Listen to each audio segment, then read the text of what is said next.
no lleva de requisito esencial timbre forense. ¿Qué pasa? Yo llevaba varios casos en los departamentos. ¿Y qué es lo que pasa en los departamentos y en los municipios? Yo siempre pongo ejemplo eso, porque me pasaba mucho en los departamentos cuando ustedes, Dios mediante, litiguen y pasen el puente Belices y van para el Atlántico, como que utilizaran otro código de trabajo. ¿Por qué? Porque al final uno ingresa su demanda y la complejidad que existe entre los juzgados. ¿Qué entendemos por la jurisdicción privativa? Jóvenes, ¿qué creen ustedes que es jurisdicción privativa? Que vamos a ir adentrándonos en el proceso.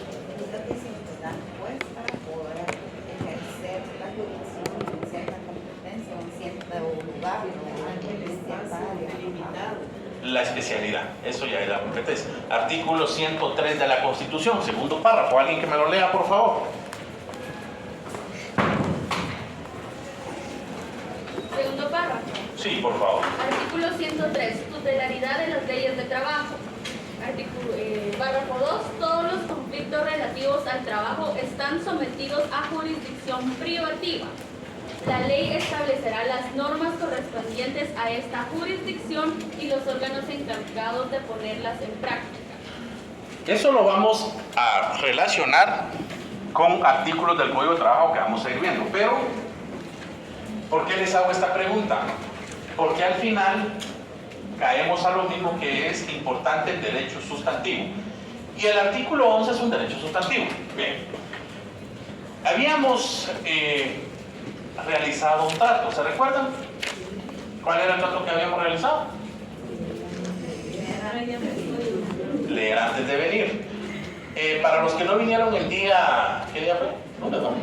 El día lunes, pues hice algunas preguntas y acordamos que el día de hoy y el día lunes vamos a hacer un repaso general sobre la norma sustantiva. ¿Se recuerdan ustedes?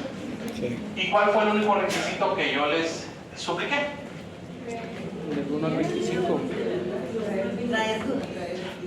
Traer dudas. ¿Por qué? Porque lo que vamos a desarrollar en este semestre es la norma adjetiva, pero aplicando la norma sustantiva. ¿Se recuerdan? Y yo estoy viendo caras nuevas. Algunos de los que no conocí el día lunes, mi nombre es Jesús Arbizu, o alguno de los presentes trabaja en tribunales. Hago esta pregunta no para estarle preguntando a él, pues, sino para que esto nos va a servir para que con la experiencia de ustedes nosotros podamos compartir. ¿Alguno trabaja en tribunales? ¿No tengan miedo? Bien, les hago la invitación que les dije el día lunes, que por favor, si ustedes así lo consideran, puedan ir a conocer el Centro de Justicia Laboral. Y ustedes, como estudiantes de Derecho, de conformidad con lo que regula el artículo 281, 280 del Código de Trabajo, pueden ingresar a una audiencia laboral y el juez no les puede prohibir la entrada. ¿Por qué? Porque son estudiantes. Ahí entramos ya de lleno un poco a las dudas sobre los principios del derecho del trabajo. Bien, ¿qué dudas tienen? Con toda confianza. Hay un tema muy importante que prefiero, y lo digo con mucho respeto, porque el ser humano piensa las cosas de una manera, las dice de otra manera, y quien recibe el mensaje lo recibe de otra manera. Entonces, es una deficiencia que todos traemos desde pequeños, desde la educación. Yo los pongo a leer en clase, y en clase a veces nos confundimos o pues tenemos alguna duda y hay compañeros que se ríen y eso no es correcto. Yo prefiero que se equivoquen acá, porque aquí vamos a aprender todos. Yo estoy para enseñarles a ustedes, y si yo les digo por favor, lea a alguien, y si ese compañero se equivoca, les rogaría respeto para el compañero o la compañera, porque aquí vamos a aprender a leer todos, vamos a aprender a interpretar todos y vamos a aprender todos de una manera similar. Entonces, si yo pongo a leer a alguien es para que lo vayan realizando. ¿Por qué? Yo tengo la oportunidad de examinar en privado, les conté, y a muchos de mis estudiantes pues solamente los veo allá, y el problema que tenemos es que desde pequeños, cuando uno viene a este mundo, uno viene como un disco duro vacío, y uno hace lo posible. ¿Quiénes tienen hijos pequeños aquí? Ok. En los primeros meses, pues obviamente los niños, las niñas y los niños no saben, están aprendiendo a vivir en este mundo. ¿Y qué es lo que uno le dice a los hijos? Cállate, no hagas bulla, no molestes, dormite. Entra uno a la escuela o al colegio. ¿Se recuerdan ustedes cuando a uno yo molestaba mucho? ¿Pero qué hacían cuando uno lo molestaba? En reposo y no sale a recreo. ¿Se recuerdan de eso? Y no hable. Y por favor, mamita o papito, hoy hablé mucho en la escuela y te encargo, por favor. Sí, entonces, que me ayudes. Pasa toda la primaria y cállate, cállate, cállate, no hables, calladitos. Pasan los básicos, igual. Pasa el bachillerato y el primer trancón ahí. Usted va a dar las palabras en el seminario. ¿Qué va a hacer uno si toda su vida lo han callado? Temblar. Pasan eso. Vienen a la universidad y se sientan hasta atrás. No por ustedes, no se sientan hasta atrás. Y mejor me pongo aquí porque así no me pregunta el IC. Primer año, segundo año, tercer año, y llegan con un loco como yo que les dice: aquí va a hablar. Entonces, ¿qué es lo que pasa? Que nos frustramos. Entonces yo les rogaría y les suplico perdón. Yo siempre les dije el día lunes, se los voy a recalcar: hablen, porque el privado es un examen de nervios, y el privado solo tenemos 1 hora para examinar la materia, y tenemos media hora para examinar sustantivo y media hora para examinar la norma adjetiva. ¿Qué pasa en derecho de trabajo? En derecho de trabajo tenemos que dividirlo en 15 minutos cada uno. 15 minutos la norma sustantiva individual, 15 minutos la norma adjetiva individual, 15 minutos la norma sustantiva colectiva y 15 minutos la norma adjetiva colectiva. ¿Y dónde quedan los convenios de la OIT? ¿En dónde queda el control de convencionalidad? ¿Han escuchado ustedes el control de convencionalidad? Aquí lo vamos a aprender. ¿Han escuchado el control de constitucionalidad? ¿Sí? ¿Control de constitucionalidad? ¿Ok? ¿Y el bloque de constitucionalidad? Sí lo han visto, no me digan que no. No recuerdo. Lo vamos a ver. Para entrar en materia, ¿qué dudas traen?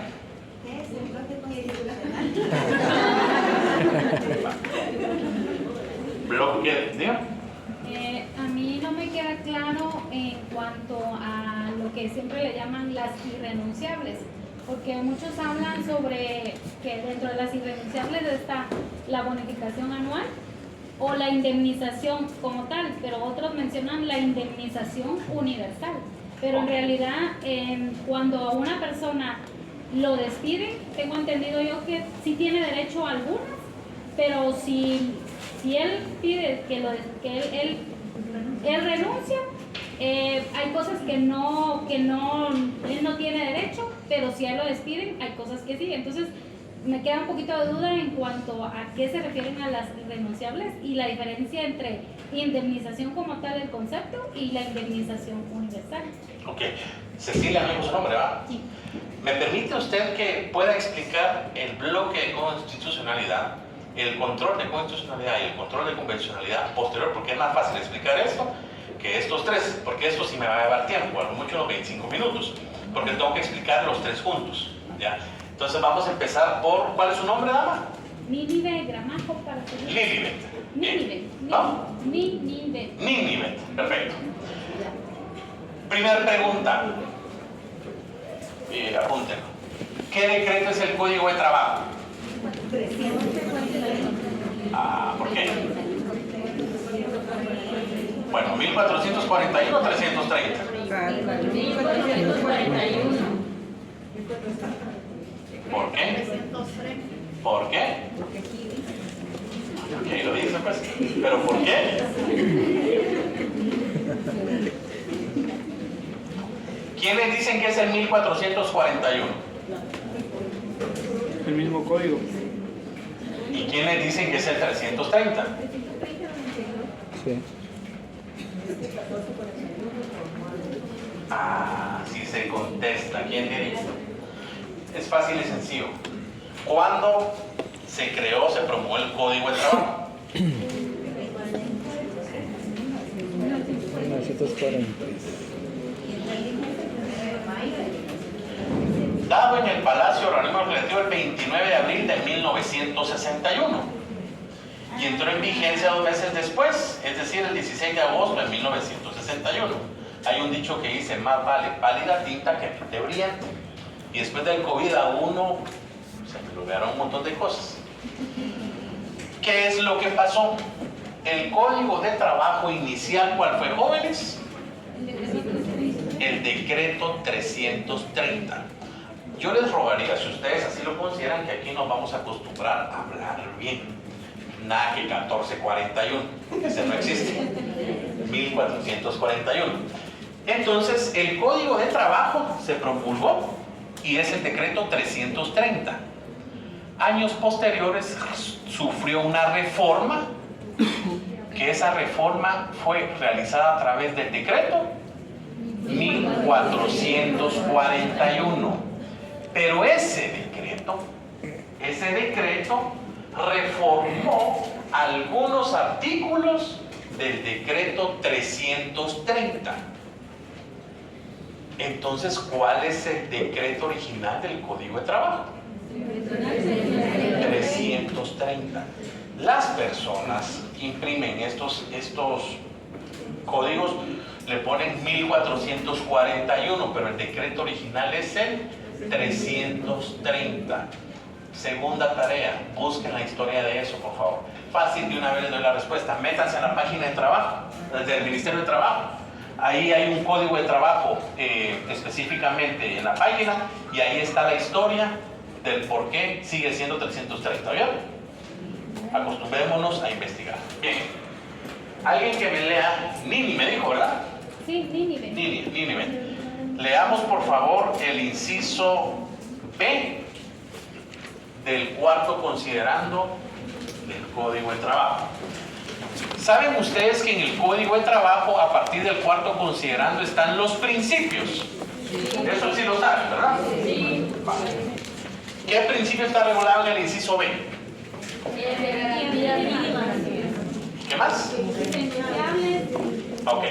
De tutelaridad también. Va, pero leamos el inciso B. Inciso B del cuarto considerando del decreto 330. El derecho de trabajo constituye un mínimo de garantías sociales protectoras del trabajador, irrenunciables únicamente para este y llamadas a desarrollarse posteriormente en forma dinámica. Es estricta conformidad con las posibilidades de cada empresa patronal mediante la contratación individual o colectiva y de manera muy especial por medio de los pactos colectivos de condiciones de trabajo.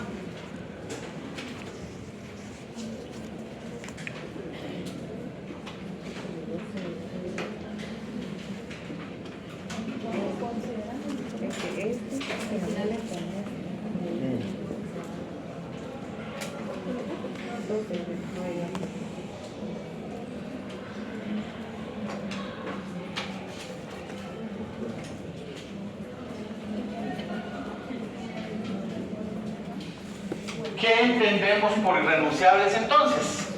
Fácil y sencillo. ¿Cuáles son esos derechos irrenunciables? ¿Se escucha hasta atrás? ¿Sí?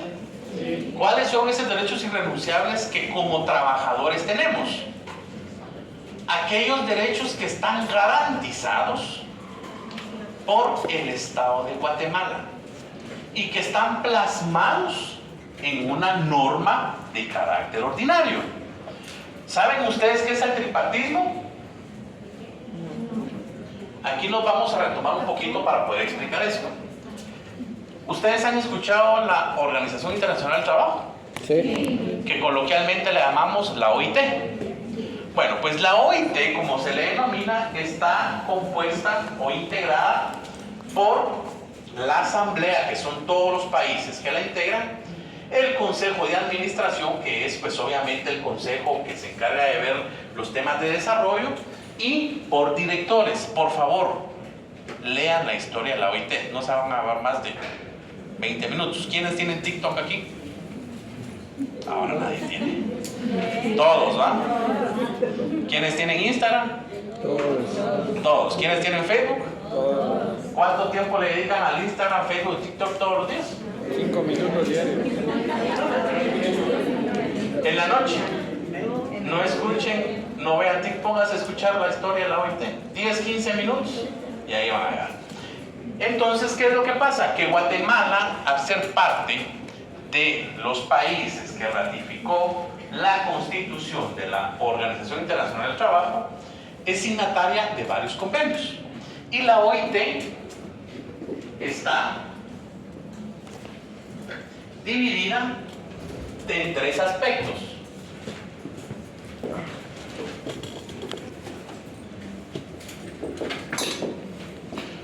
Convenios de gobernanza, convenios fundamentales y convenios técnicos. Tarea, convenios de gobernanza son 4, les voy a dar 2. 81, les voy a dar 3, ustedes investigan el otro. Convenio de gobernanza, convenio 81, que trata sobre la Inspección General del Trabajo. Convenio 129, que trata sobre, específicamente, ¿ya? 81. El convenio, les voy a dar 2 mejores, ustedes investigan los otros 2. Y el convenio 144, sobre la consulta tripartita. Entonces, la consulta tripartita es el convenio 144. ¿Por qué va a ser muy importante esto? Porque les rogaría que ustedes puedan ingresar a la página del Ministerio de Trabajo y ustedes van a encontrar una foto en la página principal, que hay una mesa así, que dice Itzalna, o Itzalna creo que dice. ¿Qué es lo que dice? Es Dios del trabajo. Entonces, ¿qué es lo que pasa? El tripartismo significa, brujo, díganme, 3. Sector gobierno, sector trabajador y sector empresarial. Entonces, ¿qué es lo que pasa? Conforme la norma, ¿quién es el obligado a darle cumplimiento a las normas y a vigilar o a proteger los derechos de todos los habitantes de la República de Guatemala? El Estado. Y conforme la norma, ¿quién es el que administra o quién tiene la administración? El organismo ejecutivo. Esta pregunta obviamente se le sabe. ¿Cuáles son nuestros poderes de Estado? Ejecutivo, legislativo, Judicial. Okay. ¿El legislativo qué hace? Solamente elegir. ¿El judicial? Va a aplicar. ¿Y el ejecutivo? La función administrativa. ¿Alguien trae su ley del organismo ejecutivo? Lean el artículo 40, por favor. Aquí traemos ley del organismo ejecutivo, legislativo, judicial, procesal civil y mercantil, código de trabajo, código civil, convenios. Bueno, terminamos de leer eso y después. Artículo 40. Artículo 40. Ministerio de Trabajo y Previsión Social. Corresponde al Ministerio de Trabajo y Previsión Social hacer cumplir el régimen jurídico relativo al trabajo, la formación técnica y profesional y la previsión social. Para ello, tiene su cargo las siguientes funciones. Permítanme. Y ahí van a encontrar ustedes todas las funciones. No es que no lo quiera leer, sino como solo tenemos media hora, entonces yo les estoy dejando tarea para poder explicar esto. Entonces, y están los convenios fundamentales, que hasta el año 2016 eran 8, ahora son 11. Y los convenios técnicos eran alrededor de 77, más los que se ratificaron en el año 2017 son 78, 79. ¿Por qué tanta pregunta, Ranini, si yo solo quiero saber esto?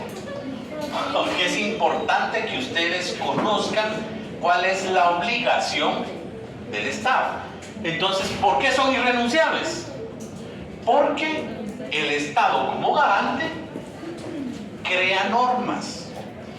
Ustedes van a encontrar que dentro de los convenios técnicos existe varios convenios, pero está el convenio 138, que es sobre la edad mínima para ingresar a laborar. Van a encontrar un trabajo que es una remuneración equitativa y justa. Entonces, les suplicaría, por favor, ustedes sí saben bajo cuál es el sistema de orden o de seguimiento que se rige en la ley guatemalteca, ¿verdad? La bendita pirámide de Kelsen, esa sí se la sabe. Bueno, ¿cuál es la norma superior? ¿Después qué sigue? ¿Después? ¿Y después? Ok. Dentro... Yo soy el desorden para escribir ustedes. Normas constitucionales, normas ordinarias, reglamentarias e individuales. ¿Pero qué establece el artículo 46 de la Constitución? Que las comunidades tienen los tratados en tema de derechos humanos. Ok, leámoslo por favor, ese sí es cortito. 46, eso vayan apuntándolo por favor. Preeminencia del derecho internacional. Se establece el principio general en que en materia de derechos humanos los tratados y convenciones aceptados y ratificados por Guatemala tienen preeminencia sobre el derecho interno. Artículo 46, si ustedes lo consideran, hagan una anotación ahí. Y por favor, para la próxima clase van a leer el artículo 27 de la Convención de Viena sobre el derecho de los tratados. ¿Por qué? Ese artículo regula que ningún Estado parte puede invocar su normativa interna para no darle cumplimiento a la normativa internacional. Y en el artículo 26 ustedes van a escuchar, ¿saben? ¿Ustedes han escuchado el Pacta Sunt Servanda? Sí. ¿Qué trata el Pacta Sunt Servanda? Que el contrato es ley y la norma se debe de cumplir. Entonces, ¿qué es lo que pasa? La sorpresa es que aquí tenemos la Constitución y aquí tenemos las normas ordinarias. Pero ¿qué pasa si el Código de Trabajo regula que la edad mínima, artículo 150 del Código de Trabajo, regula que se le va a dar un permiso de trabajo a los jóvenes de 14 años? Y regula que Guatemala ya ratificó el convenio 138 de la OIT y regula que la edad mínima es 15 años. Ojo, ojo. Ahí está. Pero tendría que ser 18 años. Y excepcionalmente 15 años. Pero bajo vigilancia, la inspección y con razones justificadas. Entonces, ¿qué pasa con nuestro Código de Trabajo que dice 14 años? ¿Cuál se va a aplicar? El 15. Entonces, sobre la norma ordinaria vamos a tener una norma de derechos humanos. LIC es superior solo en materia de derechos humanos. Entonces, ¿qué es lo que pasa? Sobre la Constitución vamos a tener los convenios internacionales siempre y cuando sean materia de derechos humanos. Posteriormente, la norma ordinaria. ¿Por qué? Porque esta norma es vigente, más no positiva. Entonces, ¿qué es lo que pasa? Tanta pregunta solo para saber sobre renunciables, ¿no usted? Es bueno el contexto para poder entender. Hay que oigar. Entonces, ¿qué es lo que pasa? Lo que pasa es que Guatemala, ¿qué decreto? Yo aquí lo apunté ya. Me vamos a ir. ¿Cuál es la bonificación anual para los trabajadores del sector público y privado? Que coloquialmente se le llama bono 14. ¿Cuál es el decreto del aguinaldo? Busquen, ahí tiene su juego de trabajo. Vimos el más. ¿Aguinaldo cuál es?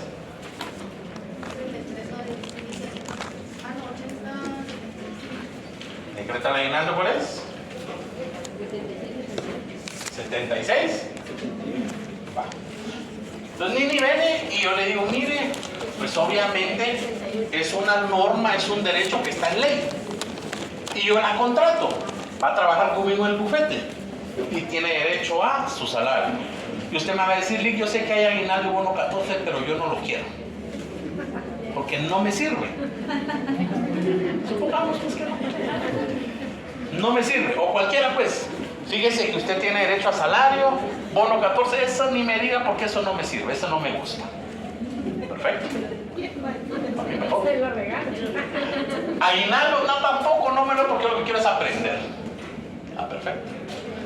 Y si yo le digo sí, y usted dice sí, y si la relación laboral finaliza no de una manera correcta, usted se va a tribunales. Entonces, ¿qué es lo que pasa? ¿Le pagaron aguinaldo? No, porque yo dije que no. Aunque usted diga que no, es una norma irrenunciable. Y ahí nos vamos específicamente al considerando cuarto, inciso A. Y nos vamos al artículo también 106 de la Constitución. La irrenunciabilidad. Entonces, aunque renunciemos o aunque consignemos en un documento que no queremos esas prestaciones, porque son prestaciones, el Estado está en la obligación de garantizarlos. Entonces, ¿cuáles son los derechos irrenunciables? Porque cometemos el error de hablar en la calle ya más coloquial. Las irrenunciables, nada que los derechos irrenunciables. Mirate el acuerdo, el artículo 1240, no 1240 no, 1240. O cuando yo les digo que es un negocio jurídico. El 1251, no, 1251 no, 1251 el Código Civil regula ABC. Entonces, ¿cuáles son los derechos irrenunciables? Su salario, su bonificación anual para los trabajadores del sector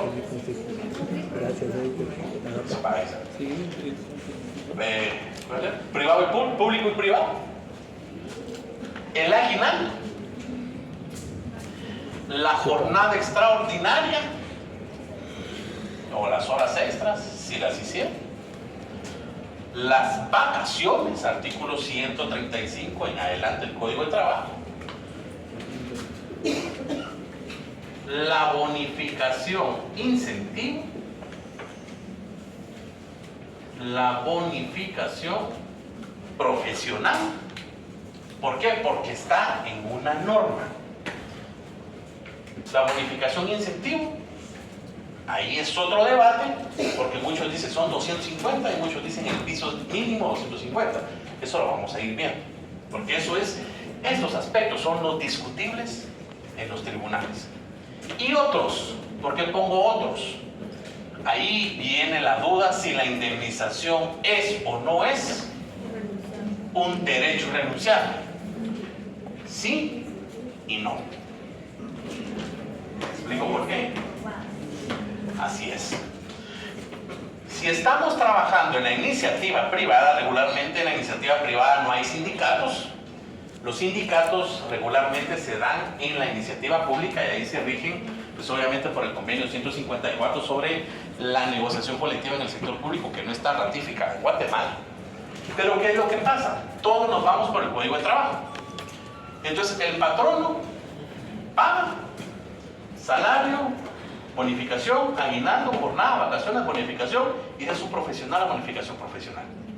Pero estos son sus derechos. Sí, pero yo ya llevo 20 años trabajando aquí, pongámosle 20, no, 15, y no es justo. No todo lo justo es legal, ni todo lo legal va a ser lo justo. ¿Y a qué me refiero? Exactamente. La indemnización, ya lo leímos, ¿se recuerdan? Artículo 82.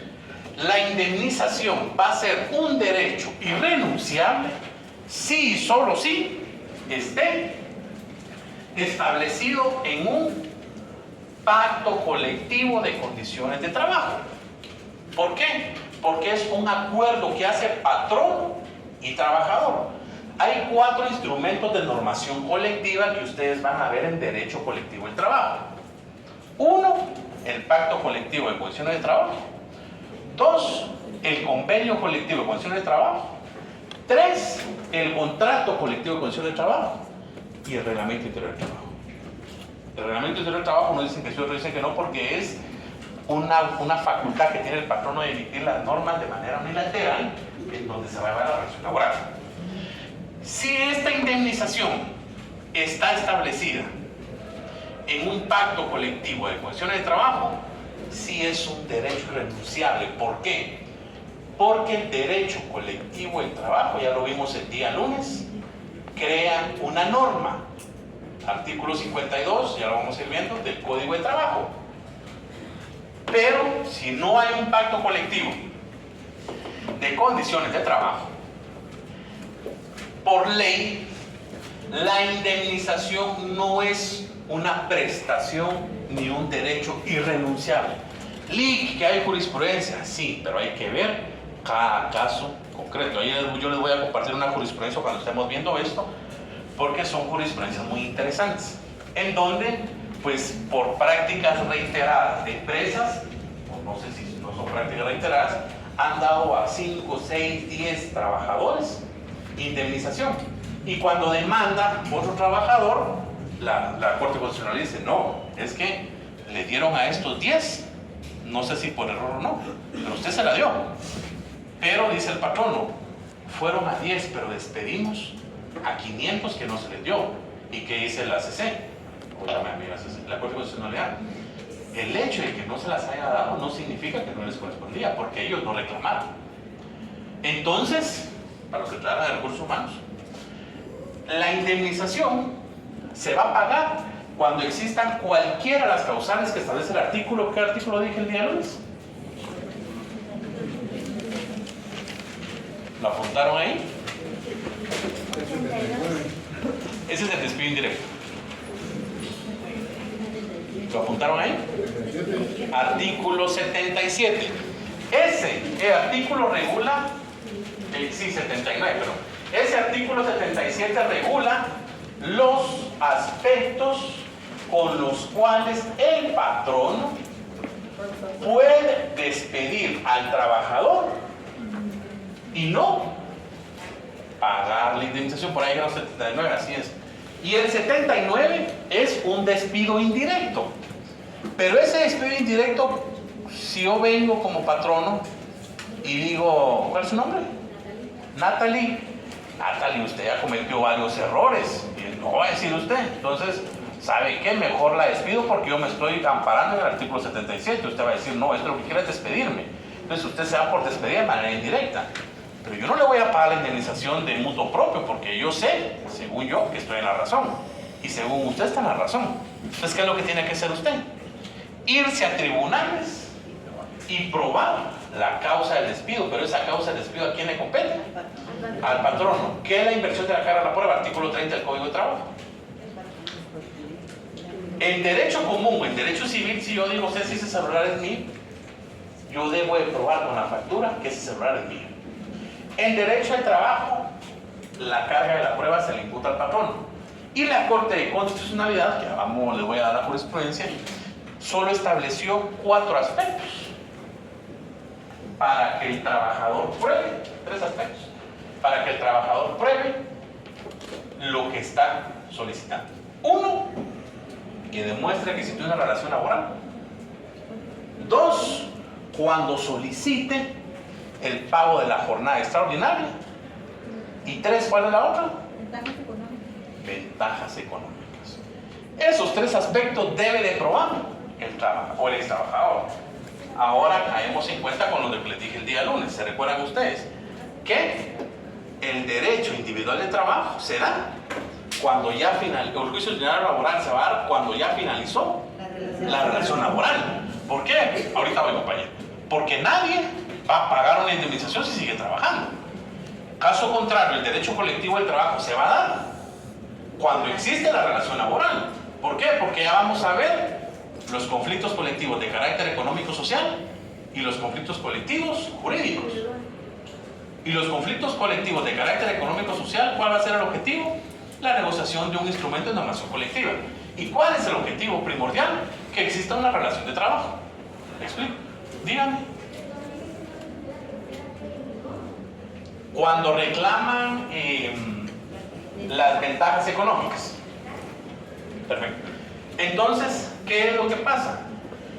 Hay muchos trabajadores que llevan 20, 25 años en una empresa. ¿Qué establece el artículo 202 de la Ley de Organismo Judicial? ¿Se recuerdan ustedes que lo leímos? Que los abogados somos responsables de qué? De los daños y perjuicios que sufren nuestros clientes. ¿Por qué? Por ignorancia. Descuido, negligencia. Entonces, ¿qué es lo que pasa? Hay trabajadores que llevan 30 años y dicen, ah, no, vos, hace que te despidan, porque si no, no vas a recibir indemnización. Esa no es la salida. Porque existe y lleva el pleito. Fíjense ustedes que yo inicié un caso en el año 2020. Hasta ayer me notificaron la sentencia en primera instancia. Imagínense ustedes. El pobre, yo estoy defendiendo al trabajador. El trabajador me dice, mire, ¿qué vamos a hacer? Pues sigamos, ¿qué podemos hacer? Porque es un caso de indemnización post-mortem. ¿Ya? Entonces ahí pues la empresa puso muchos aspectos, porque primero yo solicité la declaración del beneficiario, pues, obviamente lo que establece el Código de Trabajo. El juzgado a través de un incidente declaró el beneficiario, pero vino la empresa y como ya sabía por dónde, eso yo respeto mucho el abogado, pero ese desde mi punto de vista no es un litigio correcto. Ellos van a decir sí porque estamos defendiendo al patrón, pero entonces ahí vienen los pros y los contras. Entonces viene y presentaron ellos una apelación por el beneficiario, y obviamente eso limitó hasta en su momento, porque ellos prestaron una excepción perentoria. ¿Cuál es la diferencia entre excepciones dilatorias o previas y perentorias, joven? Las dilatorias son las que alargan. Las que alargan el proceso, pero que solo lo depuran. Y las perentorias, las que atacan el fondo del asunto. Y las previas están nominadas y las perentorias no están nominadas, pueden llamarse como cualquiera.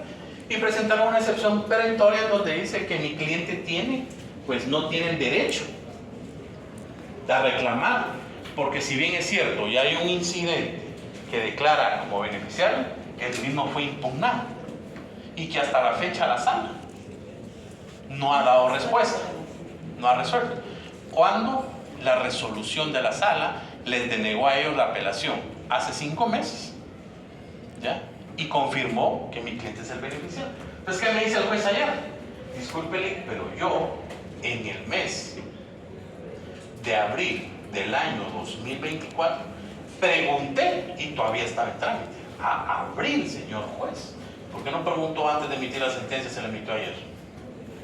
¿Cuál es la obligación del juez? Estar pendiente, estar principio de sí, y principio de no, aquí en el derecho de trabajo no hay principio de rogación porque es de oficio. ¿Ya? Entonces, ¿qué es lo que pasa? Nos vamos a ir a un juicio.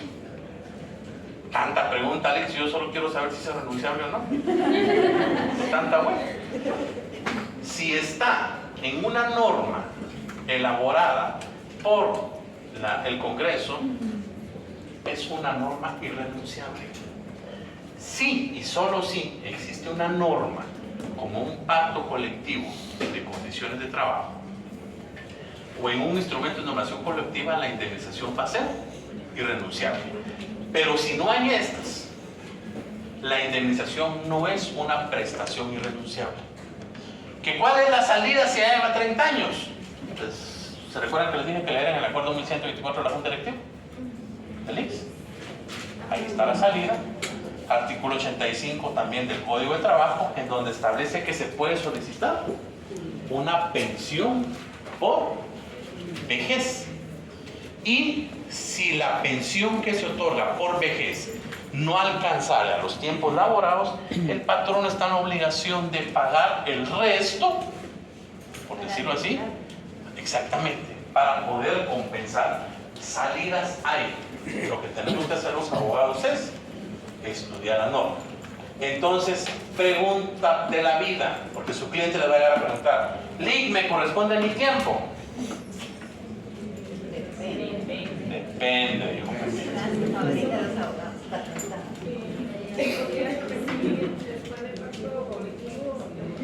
¿Convenio colectivo o un instrumento de normación colectiva? Normación colectiva. Depende. ¿En dónde trabaja usted? En la iniciativa privada. Ok.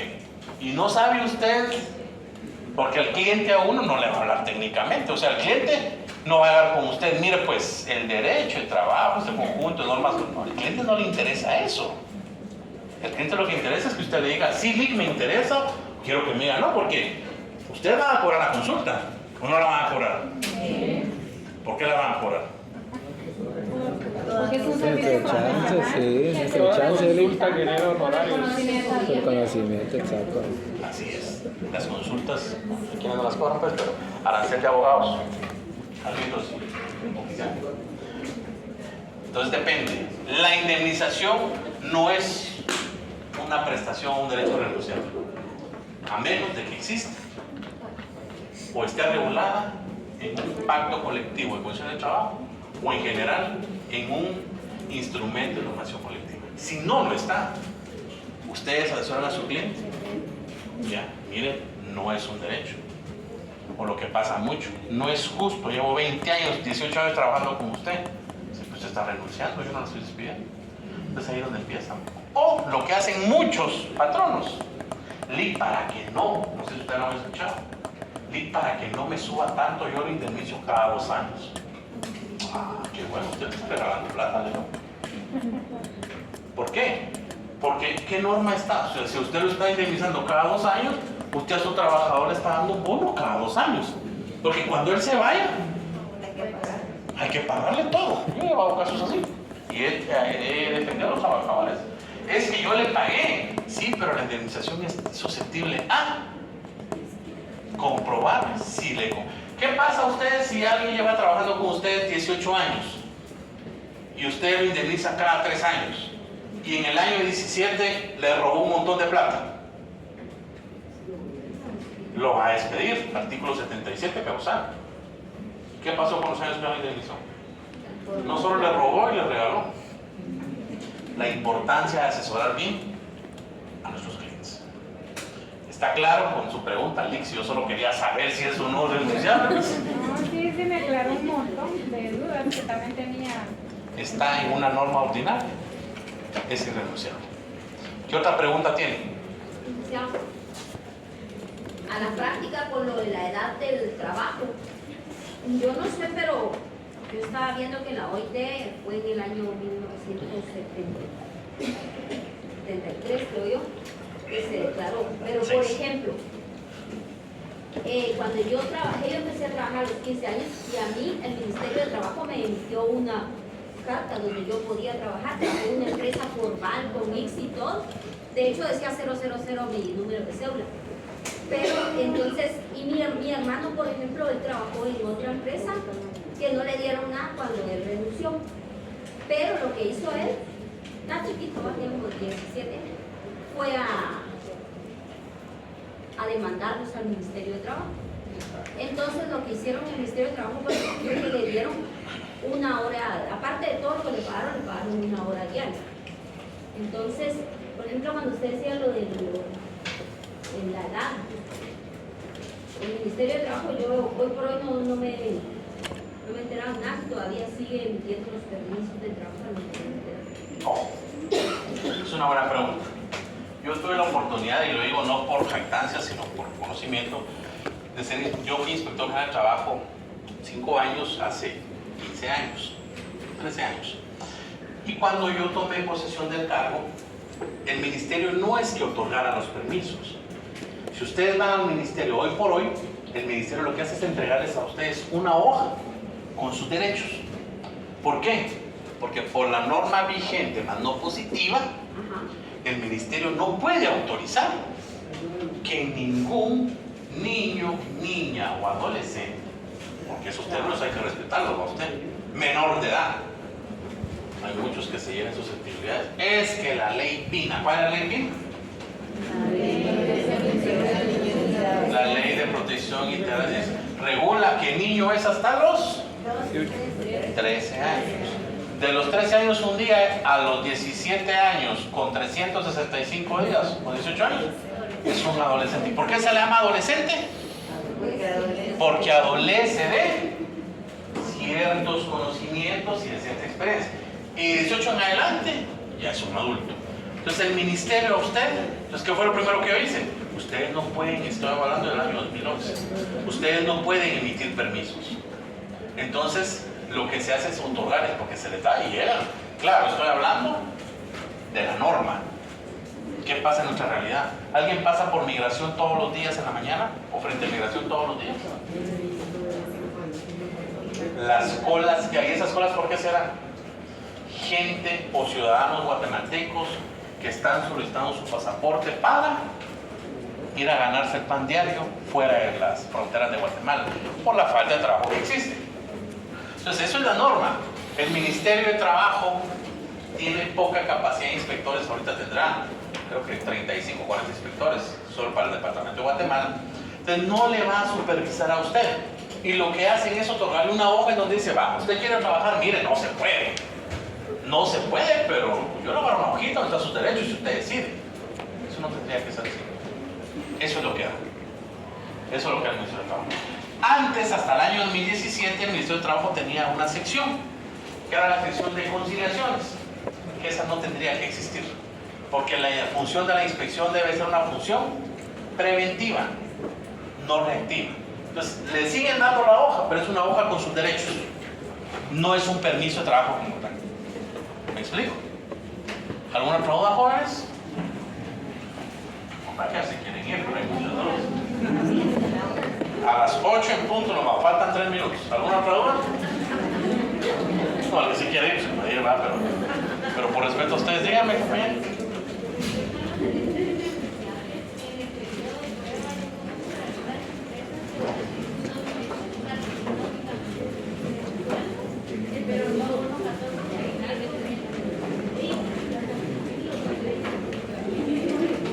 Esa es una muy buena pregunta, porque esa es una mala práctica.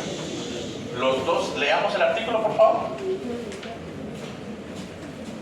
Va a estar bueno, pero los ejercicios que vamos a hacer importantes. Sí, leámoslo, por favor. Los ejercicios que vamos a hacer Leámoslo. van a estar buenos, entonces prácticos.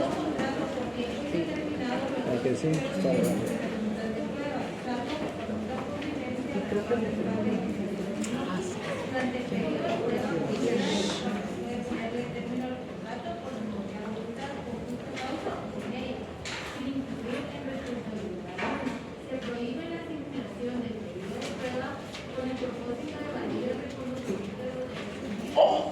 Paremos ahí, con el propósito de evadir los derechos irrenunciables. Desde el primer día que uno entra a trabajar, puro relojito, ya tiene el derecho de bono 14, aguinaldo, vacaciones útiles, porque tiene que tener 150 días como mínimo. Lo único que está exento es el pago de una posible indemnización. Entonces, esa mala práctica que se da en las contrataciones particulares es que vos tenés derecho o usted tiene derecho a partir de los meses. No. Lo que regula la ley es que están exentos de ninguna responsabilidad para el pago de la indemnización, pero para pago del seguro social, para pago de aguinaldo, bonificación anual o bono 14, horas extras, tiene derecho desde el primer día.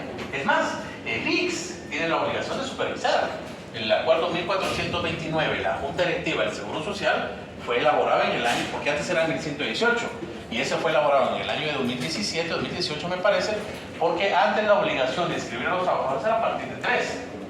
Bueno, 3 o más, ahora es a partir de 1. Entonces, para contestar, tiene derecho a partir del primer día a todas las irrenunciables. Es más, al Seguro Social también. A lo que no tiene derecho es a esa posible indemnización. Si yo lo despido, no tengo derecho a pagar la indemnización. Si él se va, no tiene derecho a darme el preaviso. A eso se refiere ese artículo. ¿Qué artículo es? 81. Bien. ¿Ya? ¿Existen los contratos, o sea, puestos de confianza? Sí, pero eso es dependiendo. Depende, dicen los abogados. Hay jurisprudencia que regula, pero eso es solo para despedir, porque aunque son puestos de confianza, tiene derecho a todo eso. Pero los puestos de confianza los abordamos más y se dan más, porque no quiere decir que no se dé, lo abordamos más cuando es en conflicto colectivo. Pero si es un puesto de confianza, significa que se puede despedir, ¿ya? Pero bajo las reglas del Código de Trabajo. O sea, vengo yo y supongamos que usted tiene una empresa transnacional y yo soy su gerente, yo soy su puesto de confianza. Pero si usted me despide, tiene que pagar la indemnización, porque soy su trabajador de confianza, pero usted me está despidiendo. ¿Qué es lo que no puede hacer?